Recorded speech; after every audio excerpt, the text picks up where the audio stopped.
আসমানে যাইও না রে বন্ধু, ধরতে পারবো না। তুমি পাতালে যাইও না রে বন্ধু, ছুঁইতে পারবো না। তুমি বুকের ভেতর রইও রে বন্ধু, বুকের ভেতর রইও। অন্তরের অন্তর মিশায়া পীড়িতের গান গায়ো। আসমানে যাইও না রে বন্ধু, আমার মেয়ের কথা আমি কি বলবো।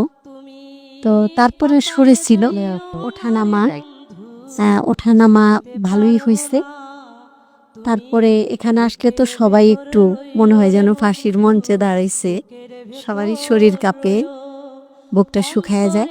আপনি তারপরে আপনারা আপনি গান শেখেন এবং এত বড় একজন গুণী মানুষের আপনি স্টুডেন্ট, আপনাকে নার্ভাস হওয়া যাবে না।